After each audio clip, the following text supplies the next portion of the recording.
अस्सलाम वालेकुम एवरीवन। उम्मीद करती हूँ आप सब खैरियत से होंगे।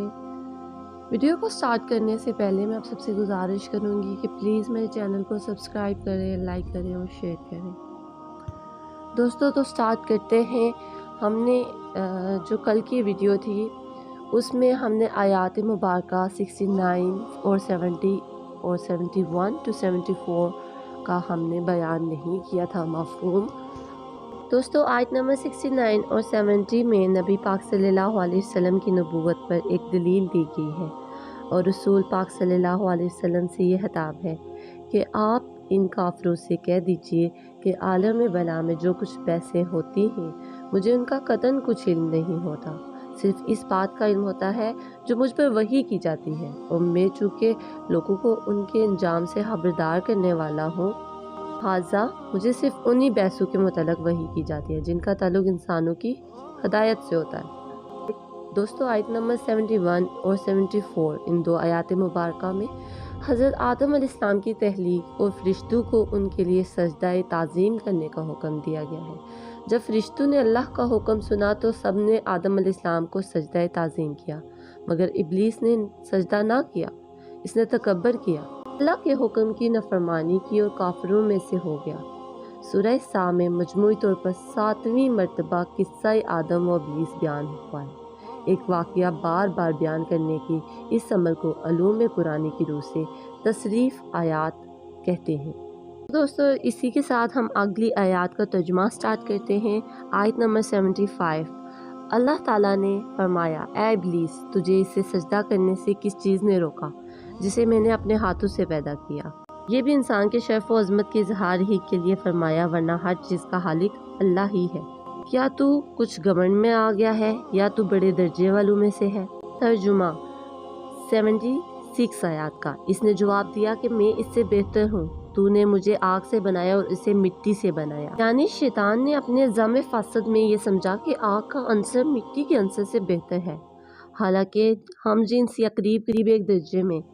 इनमें से किसी को दूसरे पर शर्फ किसी आरज़ ही की वजह से हासिल होता है। ये आरज़ आग के मुकाबले में मिट्टी के हिस्से में आया कि अल्लाह ने इसी से आदम अलैहिस्सलाम को अपने हाथों से बनाया, फिर इसमें अपनी रूह फूंकी।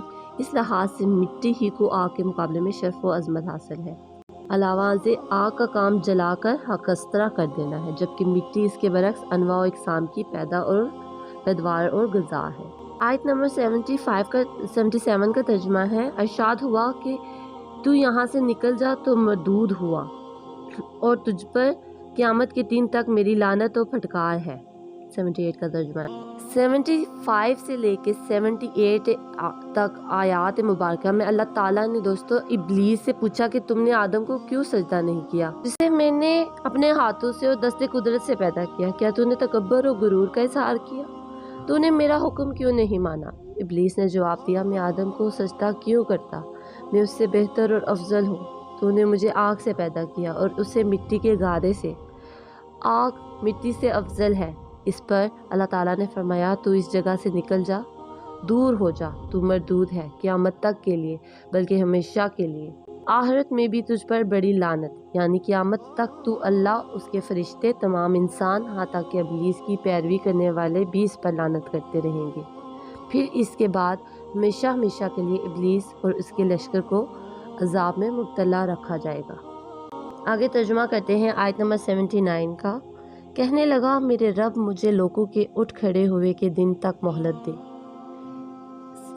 71 के बाद 80 अल्लाह ताला ने फरमाया तो मोहलत वालों में से है।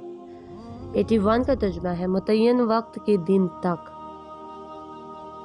दोस्तों 79, 80 और 81 इन आयात मुबारका में इब्लीस की अल्लाह ताला से मोहलत तलब करने के बारे में बताया गया है कि इब्लीस ने कहा, ऐ मेरे रब मुझे मोहलत दे और इस दिन तक ज़िंदा रख जब सारे लोग मरने के बाद दोबारा ज़िंदा होंगे, ताकि मैं क़यामत तक इंसानों को अपने वसवसों के ज़रिए गुमराह करता रहूं।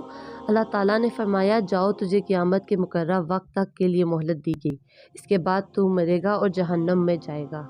दोस्तों आयत नंबर 82 का तर्जुमा है, कहने लगा, फिर तू, तेरी इज़्ज़त की कसम मैं इन सब को यकीनन बहका दूंगा। 83 का तर्जुमा है, बजस तेरे इन बंदों के जो जीता और पसंदीदा हो। फरमाया सच तो ये है और मैं सच ही कहा करता हूँ।